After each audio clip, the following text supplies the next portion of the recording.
Halo, assalamualaikum warahmatullahi wabarakatuh.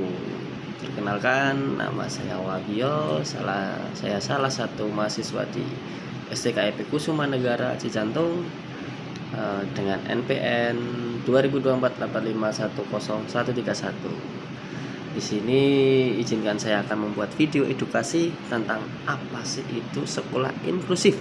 Nah, ini salah satu UAS, ujian akhir semester dari mata kuliah profesi dan kepribadian guru, yang di situ dibimbing oleh dosen kita yaitu Ibu Dr. Fitriani MPD dan juga Ibu Nur Anissa.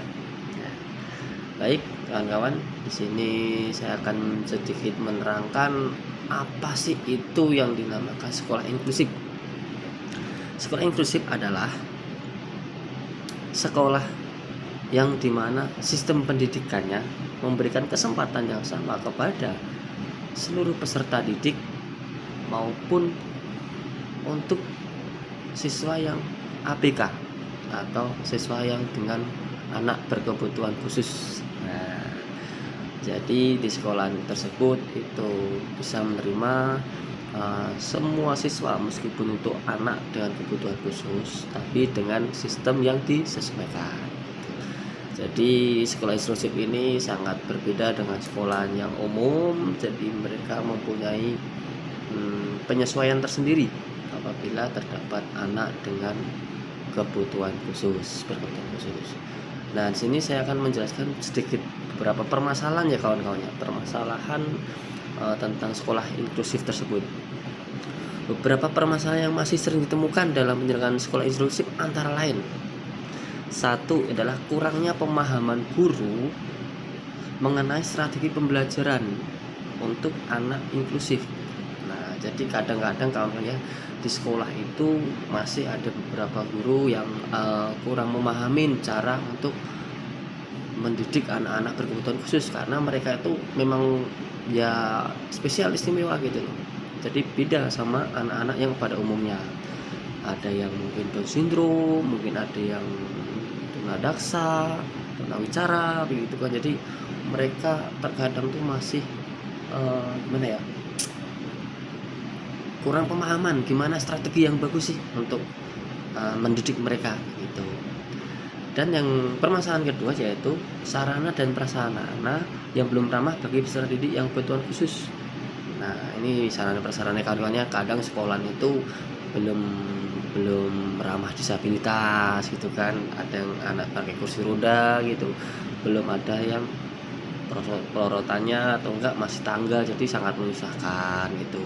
Terus juga untuk cara mendidikan harus ada materi-materi khusus, tapi mereka kadang masih kekurangan materi gitu. Nah, terus selanjutnya yaitu jumlah guru pendamping khusus atau GPK masih terbatas. Nah, ini jadi sekolah inklusif itu kalau ada anak ABK biasanya itu harus ada guru yang benar-benar bisa memahami. Jadi sering terjadi adanya kekurangan guru-guru yang ibaratnya khusus untuk pendampingan mereka itu. Ya, itulah sedikit permasalahan. Terus ada lagi nih, kurikulum dan sistem penilaian belum sepenuhnya menyesuaikan kebutuhan individu peserta didik. Jadi kurikulumnya belum ada yang disesuaikan ya kan, untuk yang anak ABK ya ibaratnya. Kalau kurikulumnya yang anak able atau umum gitu kan, kurikulumnya udah ada tuh. Tapi untuk anak ABK kan kurikulumnya belum terbentuk kayak kemungkinan ya kawan-kawannya. Jadi ya harus bisa menyesuaikan gitu. Terus masih adanya stigma dan diskriminasi terhadap anak berkebutuhan khusus dari lingkungan sekolah maupun masyarakat. Nah, ini kawan, lingkungan.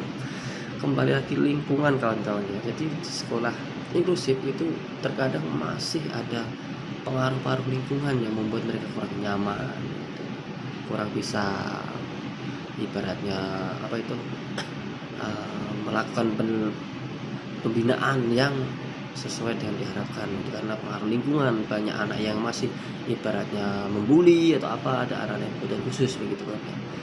Terus yang terakhir adalah kolaborasi antar sekolah, orang tua dan tenaga ahli belum berjalan secara optimal. Nah, Jadi sangat penting kawan-kawannya ya, kolaborasi antara sekolah, orang tua, tenaga ahli itu harus benar-benar bisa dioptimalkan gitu. Jadi orang tua itu juga harus mau mengantar anaknya untuk sekolah, terus eh, di tenaga ahlinya juga harus memadai, harus profesional gitu. Terkadang mereka kan juga anak-anak ABK itu kan tidak bisa ditebak gitu loh. Terkadang bisa bagus, terkadang bisa turun kayak gitu. Ya, itulah kawan-kawannya permasalahan yang sering ada di sekolah inklusif. Nah, selanjutnya kita akan mengarah ke data dan fakta. Beberapa faktor yang menunjukkan pentingnya pendidikan inklusif. Pendidikan inklusif merupakan amanat Undang-Undang Nomor 20 Tahun 2003 tentang Sistem Pendidikan Nasional yang menjamin hak setiap warga negara memperoleh pendidikan. Nah, jadi di Undang-Undang Nomor 20 Tahun 2003 ini udah menjamin kawan-kawan ya, semua warga Indonesia berhak mendapatkan pendidikan yang sama, baik itu anak berkebutuhan khusus maupun anak yang secara umum biasanya. Jadi di pemerintah itu dari tahun 2003 itu udah baratnya membuat undang-undangnya ya. Karena Indonesia juga telah meratifikasi Konvensi Hak-Hak Penyandang Disabilitas melalui Undang-Undang Nomor 19 Tahun 2011. Nah, di nomor 19 tahun 2011 itu pemerintah itu juga udah ibaratnya menentukanlah hak-hak dari anak-anak disabilitas itu. Orang disabilitas itu mempunyai hak yang sama lah, sama seperti pada umumnya, contohnya seperti pendidikan, olahraga gitu kan, juga fasilitas itu harus disamakan gitu antara yang itu biar ramah gitu. Jumlah sekolah inklusif di Indonesia terus bertambah, namun penyebaran belum merata terutama di daerah terpencil. Nah, ini kawannya PR dari pemerintah itu. Sebenarnya banyak anak-anak ABK itu yang di luar provinsi yang terpencil itu banyak, tapi terkendala lagi di sana belum ada yang namanya tentang sekolah inklusif gitu. Mungkin karena tenaga ahlinya belum ada gitu kan. Jadi ya memang sangat sulit itu. Jadi ya itulah data dan fakta yang ada di Indonesia. Penyebarannya memang sangat kurang contohnya. Masih banyak peserta didik berkebutuhan khusus yang belum memperoleh layanan pendidikan sesuai kebutuhan karena keterbatasan fasilitas dan tenaga pendidikan. Nah, kayak seperti yang tadi ya kita bahas di awal tadi, memang tenaga pendidik kita itu sangat kurang kawan-kawannya untuk sekolah inklusif, apalagi untuk anak-anak yang berkebutuhan khusus. Itu karena beda. Mungkin satu guru itu untuk orang able itu bisa megang 20 sampai 25 atau 30 anak. Tapi untuk ABK satu guru itu tidak bisa pegang segitu banyak. Maksimal tuh 5 anak itu sudah sangat kewalahan ya. Gitu. Jadi memang harus ada perhatian khusus sih dari pemerintah ini. Mungkin ada kepelatihan tentang guru-guru yang jaga bidik yang profesional untuk anak-anak inklusif gitu ya. Terus penelitian menunjukkan bahwa pendidikan inklusif mampu meningkatkan kemampuan akademik, keterampilan sosial, empati, serta sikap saling menghargai di antara peserta didik. Nah, itulah fungsinya dari sekolah inklusif contohnya. Jadi kesetaraan itu sangat bisa terjadi kalau sekolah inklusif itu berada di antara kita.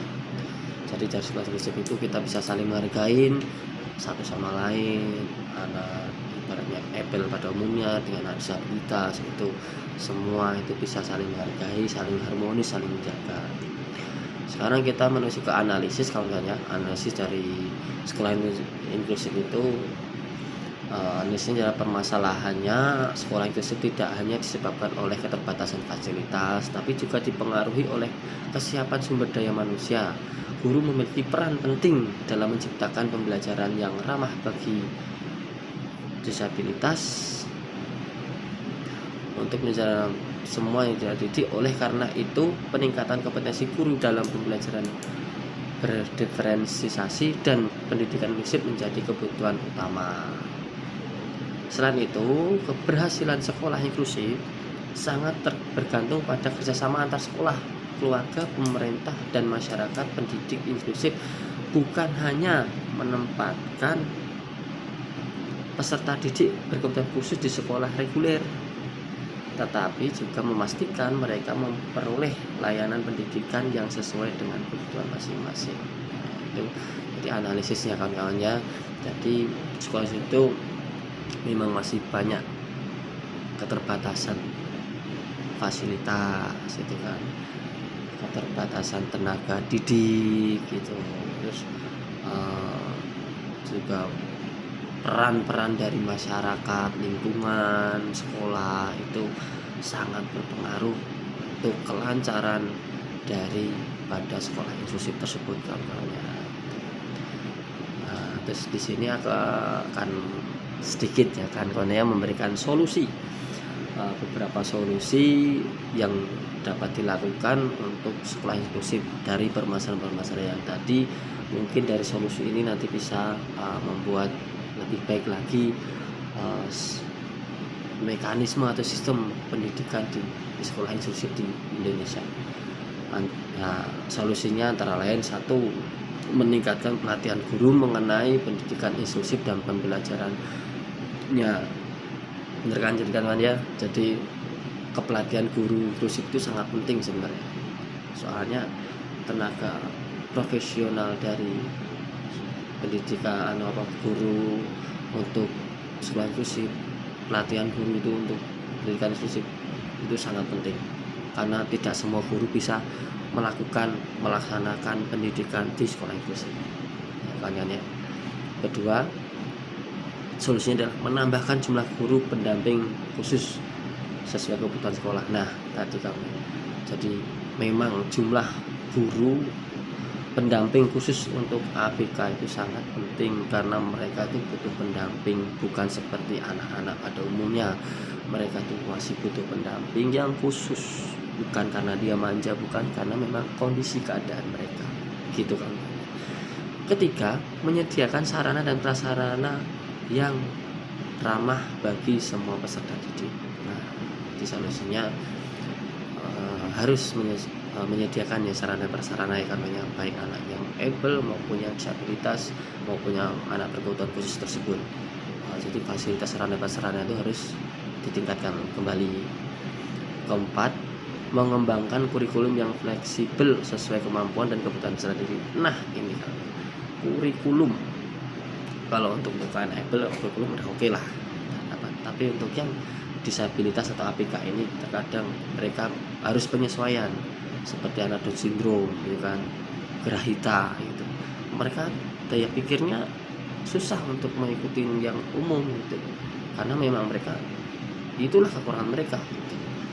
Jadi mau nggak mau ya harus menyesuaikan kurikulumnya gitu. Jangan dipaksakan untuk ikut yang umum, takutnya mereka tidak dapat gitu, malah mereka ya mubazir ibaratnya kan, pendidikan yang dia dapat tidak masuk gitu, sistem mekanismenya berbeda gitu kan. Terus selanjutnya yaitu mengembangkan kurikulum dan fleksibel sebagai peserta didik, itu tadi sudah.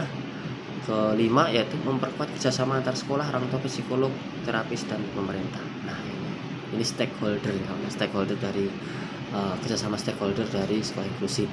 Situ itu biasanya sekolah itu ada yang namanya peran antara orang tua, psikolog, terapis, dan pemerintah.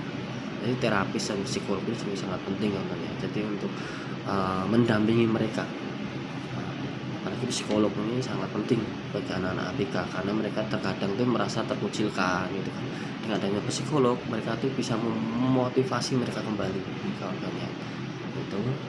Terus yang kedua adalah melakukan sosialisasi untuk mengurangi stigma terhadap peserta didik berkebutuhan khusus. Nah, camkan dan berikan pengertian kepada semua peserta didik, dilarang yang namanya bullying terhadap anak berkebutuhan khusus, karena zaman sekarang masih rawan itu namanya bullying terhadap anak-anak khusus. Ini tugas para guru-guru, berikan edukasi pengertian kepada seluruh peserta didik gitu. Yang ketujuh ialah mengembangkan budaya sekolah yang menghargai keberagaman toleransi dan saling menghormati. Nah, tugas para sekolah inklusif pada semua guru, ayo mari kita kembangkan budaya sekolah yang menghargai perbedaan ya, berkeberagaman suku, bangsa, agama ya kan, bahasa, itu menjadikan toleransi dan saling menghormati satu sama lain. Oke, karenanya, dan yang terakhir adalah pesan inspiratif, sedikit pesan karenanya. Pendidikan bukan tentang membuat semua anak menjadi sama, tetapi memberikan kesempatan yang sama kepada setiap anak untuk berkembang sesuai potensi terbaiknya. Jadi sekolah inklusif ini mengajarkan bahwa perbedaan bukanlah penghalang kawan-kawannya untuk sama-sama maju, sama-sama mewujudkan peserta didik yang mandiri, yang sukses ya kan, individu yang percaya diri ya kan. Dengan sekolah inklusif mudah-mudahan semua anak-anak bisa maju bersama, baik mereka itu anak able maupun yang disabilitas atau anak ABK, anak berkebutuhan khusus. Mereka bisa sama-sama memajukan bangsa dan negara, dan yang pastinya bisa mewujudkan impian mereka masing-masing. Gitu kan ya. Ya sedikit namanya video edukasi dari saya ini, kurang lebihnya mohon maaf. Saya akhiri, wabillahi taufiq wal hidayah. Assalamualaikum warahmatullahi wabarakatuh. Dadah, terima kasih.